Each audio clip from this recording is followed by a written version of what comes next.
Muy bien, el contexto político-económico que vive la Argentina, siempre hay una confluencia que tiene que ver con algunos aspectos característicos y que debieran trascender gestiones, que tiene que ver con los jubilados, ¿no? Las jubilaciones. Se hablaba hace algunas semanas del impacto que podía tener la nueva fórmula que había propuesto el gobierno para ajustar haberes. Bueno, y el otro dato también es que en febrero la jubilación mínima va a ser más baja que en la crisis de 2002. Algunos aspectos que nos parece muy interesante tratar con un especialista, con un abogado previsional que es Aníbal Paz, a quien saludamos. Aníbal, saludarte y agradecerte por el tiempo y la predisposición. Muy buenos días. Buen día, Ezequiel, ¿cómo te va? Bueno, ¿qué hacemos, no, con esta situación de los jubilados? Alta inflación, un contexto muy complejo, con haberes que ya no alcanzaban. ¿Cuál es el contexto que se plantea para los jubilados con esta ley que finalmente no se trató y con la movilidad jubilatoria implementada en la Argentina ya hace un tiempo? ¿Cuál es el panorama, Aníbal? Bien, el panorama la verdad que es lamentable y no traigo buenas noticias, no soy portador de buenas noticias. La fórmula tal como está, que es la que va a continuar al menos por el mes de marzo, lo único que va a confluir es eh, en un nuevo recorte de los jubilados, en un nuevo achatamiento de la pirámide de las jubilaciones, y esto tiene que ver con el diseño de la fórmula actual de jubilaciones que data de marzo de 2021. El diseño está basado en la recaudación de ANSES, en el índice de salarios y demás, que por supuesto viene muy detrás de la inflación. Por lo tanto, ahí es donde tenemos este gran problema. Testimonio de lo mal que está la fórmula es la necesidad que ha tenido el Estado en los últimos 16 o 17 meses de otorgar un bono de complemento o un bono de refuerzo a las jubilaciones mínimas para tratar de mejorar un poquito la jubilación de los que menos tienen.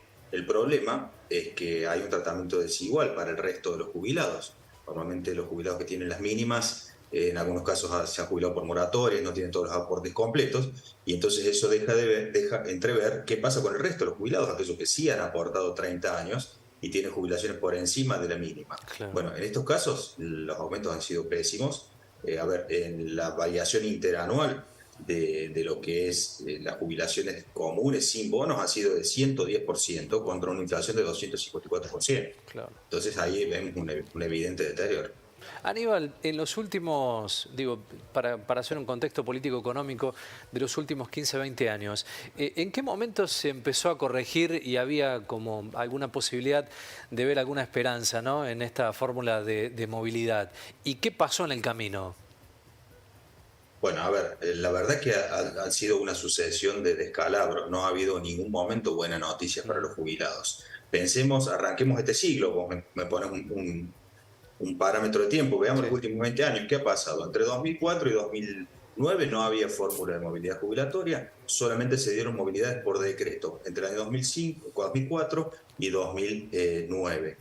Esas movilidades por decreto fueron discrecionales y se dieron solamente las mínimas, eso provocó achatamiento de las jubilaciones y eso generó el famoso fallo Badaro y toda la litigiosidad que Claro. siguió. Esa movilidad por decreto la empleó nuevamente Alberto Fernández en su periodo del año 2020, que generó el mismo problema. Y es la misma idea que tiene el presidente Milei para hacer ahora en lo sucesivo, que es la idea que se abortó. A partir del año 2009 surge la ley de movilidad Ujú. 26417. Esa fórmula, que en su diseño estaba bien, pero se había omitido recomponer las jubilaciones previo a su actualización. Por lo tanto, las variables de referencia, haber mínimo, haber máximo, PBU, ya nacen confiscadas. Tenemos fallos que dicen eso. Luego, en el marzo de 2018, se aplica una nueva fórmula en movilidad. La fórmula está bien diseñada, pero para aplicarse a futuro. El tema es que se aplicó omitiendo un semestre que ya estaba devengado, por lo tanto se produjo un ahorro fiscal en detrimento de los jubilados.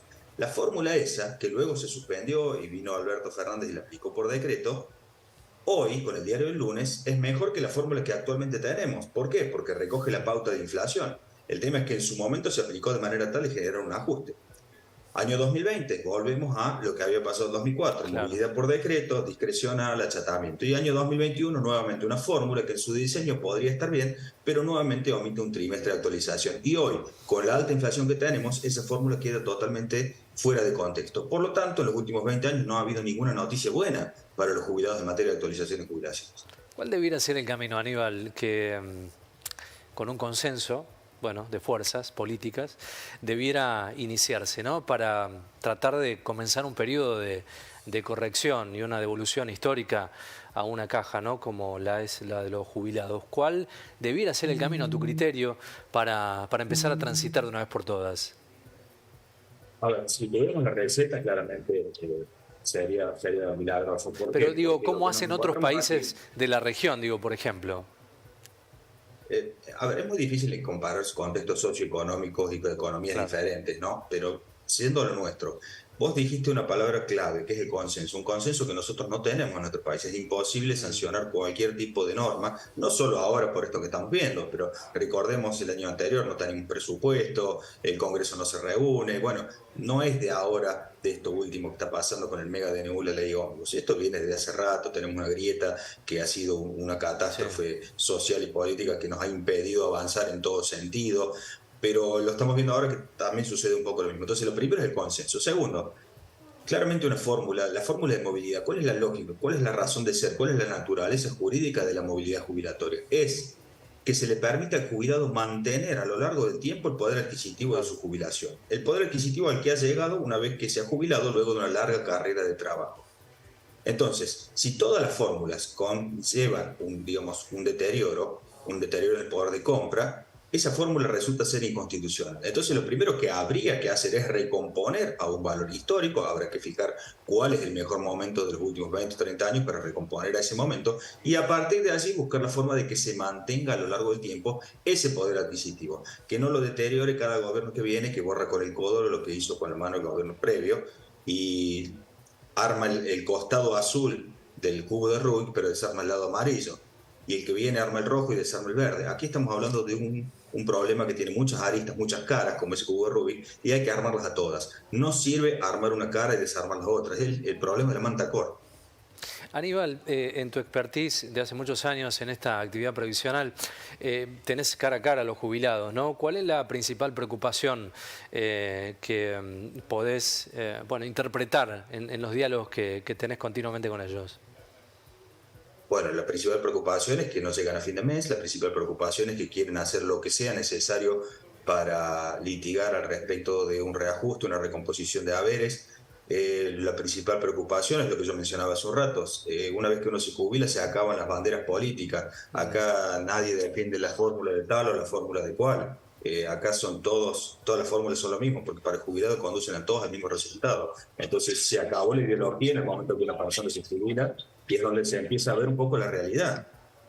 Un poco la realidad que tratamos nosotros de explicar en contextos como estos, que muchas veces se distorsiona de acuerdo a la tribuna a la que uno acude a informarse, ¿no es cierto? Los medios a veces en 2, 3, 4 minutos no tienen tiempo de dar estos temas con la profundidad que se requiere, y entonces lo que queda son por ahí consignas que están teñidas de la política de turno y siempre llevan a desinformación. Entonces lo que nosotros vemos es eso, preocupación cada día mayor, la necesidad de recomponer los haberes y dejar de lado todo tipo de ideología para ir hacia la justicia y reclamar lo que le corresponde. Claro, porque se ha recurrido continuamente al tema de los bonos, ¿no? Parches, fundamentalmente, y no se trabaja en el fondo de la cuestión. Sí, claro, los bonos primeros, como dije hace un rato, son un testimonio de todo lo mal que está la situación de los jubilados. Si no, no habría necesidad de entregar bonos en primer término. Y segundo, también desnuda la desigualdad del sistema, porque los bonos se otorgan solamente a algunos, no a todos. A ver, para que tengamos una referencia de lo grave que es esta situación, desde septiembre de 2022 hasta febrero de 2024 ha habido bonos consecutivos que se otorgan solo a las jubilaciones mínimas y a aquellas que son un poquito más grandes, un poquito superiores a las mínimas, hasta equiparar cierta suma. En ese periodo, los que recibieron bonos tuvieron una actualización de 328%. Los que no recibieron bonos tuvieron una actualización de 181%. Estamos hablando en 16 meses, 18 meses. No es anual, sino un poco más. Entonces, tenemos casi 150 puntos de diferencia entre aquel que recibió y aquel que no lo recibió. Eso es una injusticia propiciada por el Estado, porque una cuestión es un bono de emergencia por única vez o por un periodo limitado. Ahora, este análisis que yo te acabo de hacer, lo podemos estirar hacia atrás, porque los bonos comenzaron en, si no me equivoco, marzo de 2019. En aquel momento, hasta 2022, fueron bonos discontinuos. un mes sí, 2 o 3 meses no, después 2 meses consecutivos. Hay varios meses. Si nosotros hacemos ese análisis desde 2019 hasta hoy con todos los bonos, la conclusión a la que yo arribé recién se agrava. Aníbal, la última. En función, bueno, a este paquete fiscal que se cayó, que se iba a tratar ya hace algunas semanas por parte del gobierno del presidente Milei, imagino que habrá la posibilidad de rever un montón de cuestiones. ¿Qué imaginas para este periodo de gobierno en cuanto a los jubilados? ¿Qué percepción tenés en cuanto al tratamiento de estas cuestiones? La verdad es que soy bastante escéptico porque, a ver, yo creo que la lógica del gobierno, ¿qué es lo que pretendía hacer?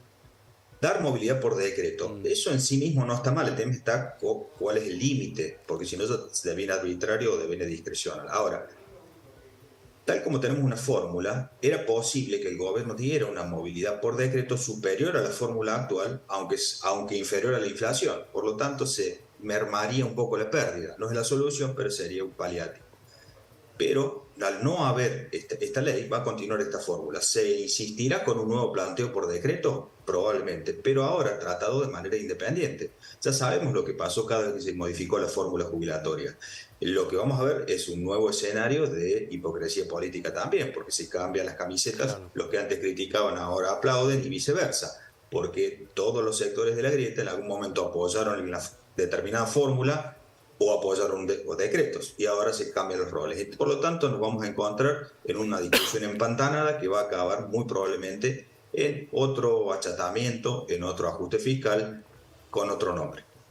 Doctor Aníbal Paz, abogado previsional, gracias por el tiempo y por la predisposición. Buena semana, ¿eh? No, gracias a ustedes por invitar. Saludos.